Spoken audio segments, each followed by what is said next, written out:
نو الله پاک پر دې باندې غضب نازل کړي وباءوا بغضب من الله دې اختص د الله په غضب باندې. نو بیا الله پاک چې کوم دی هغه دې ته سزا څه رقم ورکړه په شپږمه صدي قبل مسیح د عیسی علیه السلام د پیدایش څخه 600 کاله مخکې یو بادشاه ولو بخت نصر هغه خپل یو بادشاهت قایم کړي هغه ته کلداني سلطنت ویل کېږي. نو بخت نصر چې کوم دی دا چې خپل عروج ته ورسېدي په خپل زیات طاقت کې ولو نو د ده دا حکومت چې هغه بابل ښار و. نو بخت نصر چې کوم دی هغه یو عظیم لښکر چې کوم دی هغه تیار کړي د هغه په ملګرتیا کې بیا دغه لښکر راغلی پر بیت المقدس باندې حمله وکړه او بیت المقدس چې کوم دی د هغه داسې تباه او برباد کړي چې د بیت المقدس اینټ سے اینټ وچاړي دا رقم ټکړې تباه کړي. اور بیا چې کوم دی د بیت المقدس په باره کې د یهودیانو څه نظریه ده موږ دا یو مسجد دی. یهودیان څه وایي؟ یهودیان وایي د بیت المقدس چې کوم دی دا اصل کې هیکل سلیمانی ولو. مسلمانانو اکمالتون نظریه څه ده؟ دا مسجد اقصی دا د مسلمانانو قبله اول ده او د مسلمانانو دریم مقدس مقام دی، اول مکه ده بیا مدینه ده بیا مسجد اقصی دی. ده یهودیان څه وایي؟ هغوی دا مسجد ورته نه ولو، هغوی دا ته چې شول دلته سلیمان علیه السلام چې کوم دی هغه یو هیکل چې کوم دی هغه تعمیر کړی او بیا د هغه وروسته مسلمانانو په دې باندې قبضه وکړه بیا دلته مسجد جوړ کړي. نو دا د دې دروغ دي، حالانکه قرآن کریم چې کوم دی هغه د نبی علیه السلام د سفر معراج واقعه چې ذکر کړي هغه سفر ګوره د نبی علیه السلام د نبوت مخکې لا دلته مسجد موجود و.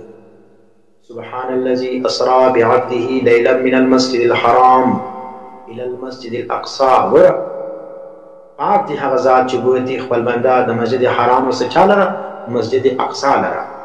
مسلمانان تر اوسه په دې وخت کې دونه زورور هم نه ولو، خپله د ظلم شکار ولو، خپل هجرتونه کول. نو دلته قرآن ذکر کوي چې په دا وخت کې هم دلته مسجد موجود و. په دا د یهودیانو دروغ دی چې دلته مسجد نه موجوده. نو سلیمان علیه السلام چې کوم دی هغه یو جلا شی تعمیر کړی چې هغه هیکل معبد. نو موږ ورته وایو چې سلیمان علیه السلام مسجد تعمیر کړی و. نو ته هیکل ورته وایې یا معبد ورته وایې، موږ مسجد ورته وایو. دا سلیمان علیه السلام چې کوم دی هغه تعمیر کړی و. نو د نبی علیه السلام د نبوت څخه مخکې هم د دې مسجد تذکره موجوده د قرآن کړې ده چې دا مسجد ولو ده. نو یهودیان چې کوم دي هغه وایي د سلیمان علیه السلام چې کوم شی تعمیر کړی ولو هغه ته دی معبد وایي یا هیکل ورته وایي، موږ هغه ته مسجد وایي. دومره قدر سره اتفاق دی سلیمان علیه السلام دغه کوم تعمیر یا عمارت چې تعمیر کړی ولو هغه د دې عبادت خانه ورته وایي. دی هیکل نه ورکوي، موږ چیش نه ورکوو، موږ مسجد نه ورکوو. خو دوی دغه اوس دغه مسجد چې کوم دی وایي دا چې کوم دا مسلمانان تعمیر کړی دي دا سلیمان علیه السلام تعمیر نه دی. دا موږ چې کوم دی هغه نړوو د هغه پر ځای باندې چې داود علیه السلام په دور کې کوم عمارت تعمیر سوی ولو هغه هیکل هغه موږ ورته تعمیروو.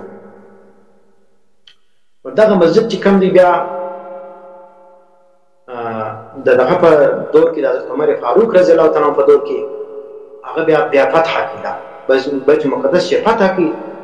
نو حضرت عمر فاروق رضی الله تعالی عنه چې د ښار سره روانېدي په هغه وخت کې هغه صخره څه ده د قبة الصخره چې اوس جوړه ده دا ژړه ګنبده چې ده او دا صخره او د براق چې نبی اسلام په کوم ځای باندې خپل براق چې کوم دی هغه تړلی و نو هلته چې کوم دی هغه یو مسجد جوړ کړي.